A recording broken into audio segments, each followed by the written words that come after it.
Ujjwala बैसाने yes Marathi news मध्ये आपलं स्वागत।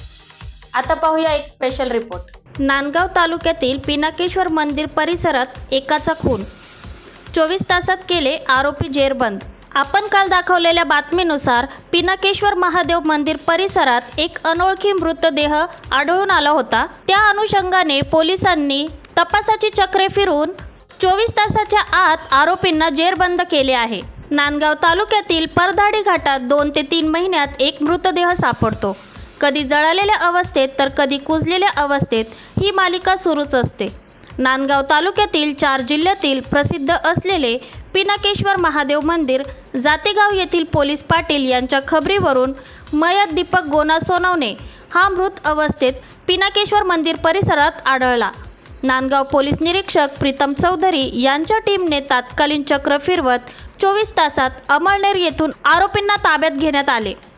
आरोपी रमेश महादू लोखंडे, साईनाथ सोनवणे, लखन सोनवणे, नितीन मोरे, पत्नी पल्लवी सोनवणे, अनिता मोरे, मेहुनी व इतर यांनी कल्याण येथील राहत्या घरी कट रचून गोड बोलून जातेगाव येथे बोलवून दगड, लाकडी, दांडुके यांच्या सहाय्याने जीवे मारले व फेकून दिले व अपघाताचा बनाव केला व आपल्या गावी निघून गेले। मोटरसायकल क्रमांक MH05 AF 4172 यांच्या प्रेताजवळ आढळून आली। पुढील तपास हा नांदगाव पोलीस निरीक्षक प्रीतम चौधरी करीत आहे। नांदगाव पोलीस निरीक्षक प्रीतम चौधरी यांच्या मार्गदर्शनाखाली सहाय्यक पोलीस निरीक्षक सुनील बडे, उपपोलीस निरीक्षक संतोष बहाकर, अंमलदार गोपनीयचे दत्तात्रय सोनवणे, अनिल शेरेकर, भास्कर भस्ते, विनायक जगताप, भरत कांदळकर, अनिल जाधव, सचिन मुंडे यांनी कामगिरी बजावली। याबद्दल पोलिसांचे नांदगाव तालुक्यातून सर्वत्र कौतुक केले जात आहे। इथे 17 जून 2024 रोजी पिनाकेश्वर मंदिर परिसरामध्ये पुरुष जातीची डेड बॉडी मिळाल्यावर अकस्मात मृत्यूचा गुन्हा दाखल केला होता। सदर गुन्ह्याच्या अनुषंगाने पोलीस स्टेशनचे प्रभारी अधिकारी प्रीतम चौधरी आणि DYSP बाजीराव महाराज यांनी पोलीस पथकासह तात्काळ घटना ठिकाणी भेट दिली। तिथे पाहणी केल्यावरून त्या मृतदेहाजवळ जे आधार कार्ड मिळालं त्याच्यावर त्याचं नाव देखील निष्पन्न केलं। घटनास्थळाची केलेली पाहणी आणि मृतदेहाची परिस्थिती यांच्यावरून सदर प्रकार हा गुन्हा असल्याचं लक्षात आलं। सदर गुन्ह्याचे कामगिरी लक्षात घेऊन जिल्हा पोलीस अधीक्षक विक्रम देशमाने सरांनी तात्काळ पोलीस पथकाला पोलीस टीमला पथक गठीत करून तपास करण्याचे आदेश दिले। त्यावरून सदर गुन्ह्यामध्ये गुन्ह्याचा गुन्हा दाखल करण्यात आला आणि सदरच्या गुन्ह्याच्या तपासामध्ये असे लक्षात आले की मयताची पत्नी आणि मयताची पत्नीची बहीण म्हणजे त्याची मेहुनी आणि त्या मेहुनीचा मुलगा यांची घरगुती वाद चालू होते।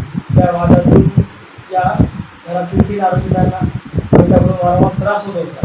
या त्रासापासून मुक्ती मिळण्याच्या उद्देशाने या घरातील 3 आरोपितांनी बाहेरील 3 आरोपितांना सोबत घेऊन गट रचून पिनाकेश्वर महादेव मंदिर परिसरामध्ये घटना ठिकाणी मयत व्यक्तीला बोलावून त्याला लाकडाने काठीने मारहाण करून त्याचा खून केलेला आणि सदर प्रकरणामध्ये मोटरसायकल जी मयताची होती ती रोडच्या बाजूला टाकून देऊन अपघाताचा बनाव देखील करण्याचा त्यांनी प्रयत्न केला, परंतु पोलिसांनी सदर प्रकरणाची कामगिरी ओळखून अतिशय तत्परतेने सदर गुन्ह्यामध्ये निष्पन्न 6 आरोपीपैकी 4 आरोपितांना अटक देखील केली आहे। आरोपितांनी गुन्ह्याची कबुली देखील दिली आहे। उर्वरित 2 आरोपितांना सुद्धा आम्ही लवकर अटक करणार आहोत। सदर प्रकरणाचा तपास पोलीस स्टेशनचे प्रभारी अधिकारी प्रीतम चौधरी यांच्याकडे सध्या देण्यात आला। येस मराठीसाठी नांदगाव तालुका प्रतिनिधी विजय बडोदे, नांदगाव।